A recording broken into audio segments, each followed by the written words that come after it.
लगता है कोई इजी लोड ख़त्म हुआ था, तो दोबारा नून लीग की तरफ से अकबर एस बाबर को इजी लोड मिल गया है, तो आज वो दोबारा कमेटी में सामने जो है वो पेश होने आ गए हैं। तो हम उन्हें जो है वो वेलकम करते हैं, और अब मैं यकीन रखता हूं कि अकबर एस बाबर जो है वो बच्चों की तरह रोते हुए कमेटी के सामने से उठ के नहीं जाएंगे।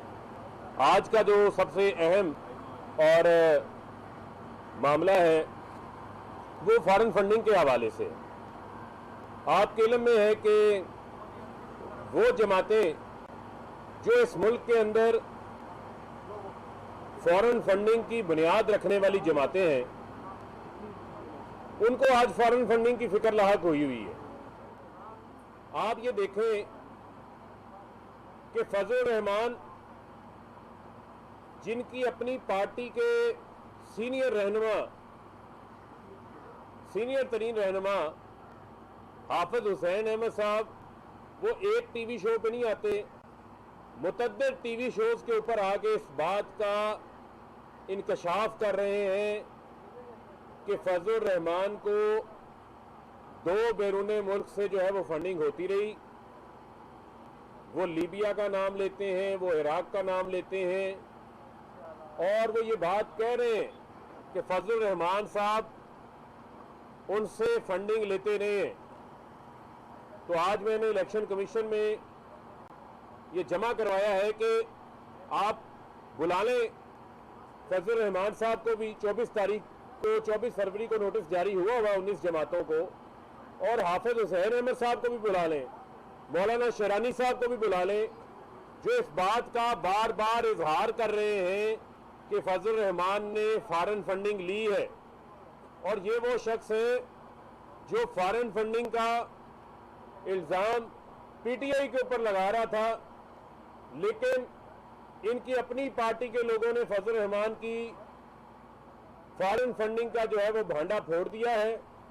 और अब वो जराए भी सामने आ जाएंगे जिन जरायों से फजल रहमान ने DI खान के अंदर, चक शहजाद के अंदर और मुल्क गिर जो जायदादें बनाई हुई हैं, वो लगता है उसी फॉरेन फंडिंग से बनी है।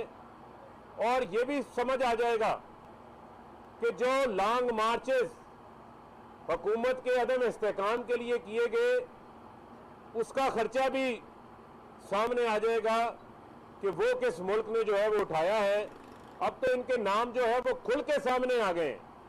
आप देखें कि फजल रहमान साहब इलेक्शन कमीशन के बाहर एहतजाज करके गए हैं, यानी चोरी और सीना जोरी अपने हाथ फॉरेन फंडिंग के साथ रंगे हुए हैं। और फॉरेन फंडिंग लेने से किसी किस्म का इनको कोई इज्तनाब नहीं है, लेकिन दूसरों के ऊपर जो है वो इल्ज़ामात ये लगा रहे थे। तो आज इनको इस चीज़ का हिसाब देना पड़ेगा कि फजल रहमान साहब, कहाँ से आपको ये चंदा आया, उस चंदे के ज़राए कौन से हैं। आपकी अपनी जमात के जो लीडरशिप है हाफिज हुसैन अहमद, वो इस बारे में बरमला टीवी के ऊपर आके बार बार इस चीज़ का जो है वो इंकशाफ कर रहे हैं। इलेक्शन कमीशन ऑफ पाकिस्तान इस चीज़ का नोटिस ले। पीपीओ 2002 के आर्टिकल 6(3) के तहत, इलेक्शन एक्ट 2017 के शिक नंबर 204 के तहत इसके ऊपर इलेक्शन कमीशन का ये प्रीव्यू है। इलेक्शन कमीशन का ये इख्तियार है कि वो इनको बुला सकते हैं और बुलाकर इसके ऊपर कानून के मुताबिक जो है वो कार्रवाई का आगाज कर सकते हैं। आप देखें कि वो तमाम जमातें जो फॉरेन फंडिंग लेती रही हैं वो आज इकट्ठे हो गए। आप देखें कि किस तरीके से इन्होंने एक शख्स को आगे लगाया, एक गड़ा खोदा, उस गड़े के अंदर आज खुद गिरे हुए हैं कि इस मुल्क के अंदर फॉरेन फंडिंग की बुनियाद औरत की हुक्मरानी को ख़त्म करने के लिए इस्लामी निज़ाम के नाम के ऊपर नवाज शरीफ ने $10 मिलियन जो है वो उसामा बिन लादेन से लिए थे। जो बेनज़ीर भुट्टो की किताब रिकन्सिलेशन के सफ़ा नंबर 201 के अंदर लिखा हुआ है, बड़ा वाज़ेह लिखा हुआ है, किसी से ढका छुपा नहीं है। वो बीबी की अपनी ऑटोबायोग्राफी थी जिसके अंदर वो इंकशाफ करके गए हैं।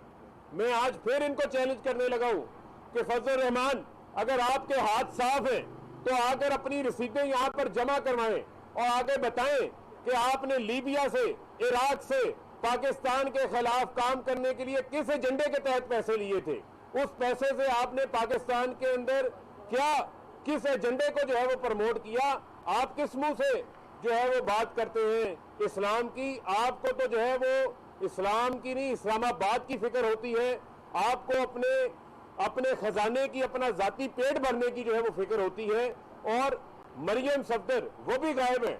मैं उनको बार बार चैलेंज दे रहा हूं कि आए, आकर अपनी रसीदें इलेक्शन कमीशन के बाहर लेकर आए, ताकि पता चले कि आपके अकाउंट्स के अंदर जो मनी लॉन्ड्रिंग आई है, जो फॉरेन फंडिंग आई है, जो टीटीओ के जरिए, जो जाली अकाउंटों के जरिए, जो चीनी वालों का, पापड़ों वालों का जो पैसा आया हुआ है, उसका हिसाब भी जो है वो सामने आ सके। लेकिन कोई चीज ये देने को तैयार नहीं है। आज इलेक्शन कमीशन में बाकायदा तौर के ऊपर वो वीडियो क्लिप्स भी जमा करवाए गए हैं, वो दरखास्त भी जमा करवाई गई है, और अब जो है फजल रहमान को लेने के जो है वो देने पड़ गए हैं। अब जवाब दो ये है, बताएं कि लीबिया और इराक से कितना पैसा इन्होंने लिया और उस पैसे से किस तरीके से इन्होंने पाकिस्तान के अंदर किसके एजेंडे को जो है वो प्रमोट किया। ये सवाल मैं इनके पास छोड़ के जा रहा हूं। ये बताएं कि पुराना केस चल रहा है जिसमें आपके जवाब पेश नहीं होते, आज इस केस में हेरिंग के आपके पेश नहीं हो रहे, आप इस समझते कि पीटीआई भी इस केस से भाग रही है? देखिए, बात यह है कि हम तो अपना तमाम तर रिकॉर्ड जो है वो जमा करवा चुके हैं, और कल ईसीपी की तरफ से जो है वो नोटिस मसूल हुआ कल शाम, और वकील की आपको पता है वकला की मुख्तलिफ अदालतों में मसरूफियात होती हैं, वो वहाँ में मसरूफ़ थे, और इंशाअल्लाह अगली हेयरिंग के अंदर वो यहाँ पर मौजूद होंगे। लेकिन मैं ये समझता हूँ कि हम अब फोकस कर रहे हैं कि जिस तरह वज़ीर आज़म ने इनको खुला चैलेंज दिया है, वज़ीर आज़म साहब ने इनको खुला चैलेंज किया है, अब ये चूहों की तरह डर के क्यों छुपे हुए हैं? ना आए ना बाहर आगे ये भी कि हम भी तैयार हैं, हमारी भी स्क्रूटनी जो है वो टीवी के सामने करें। ये क्यों डरे हुए हैं? ये इस चैलेंज को जो है वो कबूल क्यों नहीं कर रहे?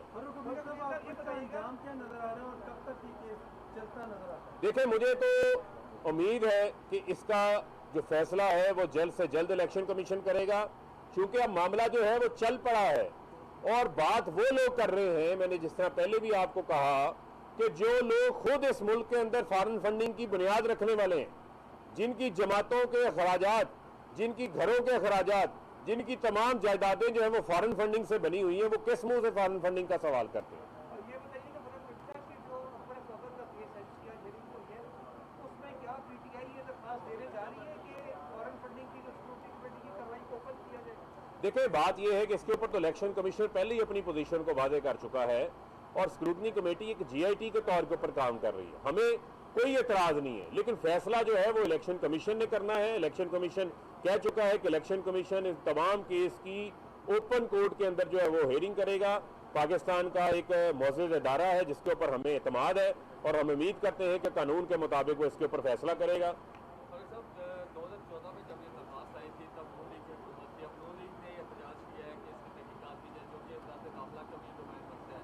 तो आप पीटीआई ने भी 24 जो 30 जमातें उनके खिलाफ दी हुई है, तो आप क्या समझते हैं तहरीक इंसाफ खुद भी इजलास दाखिला और दीगर इदारे जो हैं वो खुद भी तहकीकात करेंगे? देखिए, बात यह है कि अगर हम शुरू करेंगे तो फिर ये कहेंगे जी हमारे खिलाफ इंतकामी कार्रवाई शुरू हो चुकी है। तो मैं समझता हूँ कि इलेक्शन कमीशन के पास इख्तियार है, आर्टिकल 204 के तहत, इलेक्शन एक्ट के तहत, इनको जहां मामला ये चल रहा है इसको चलने में, इसकी जो फाइंडिंग्स आएंगी उस फाइंडिंग्स की बुनियाद के ऊपर फिर आगे हम चीज़ों को लेकर चलें।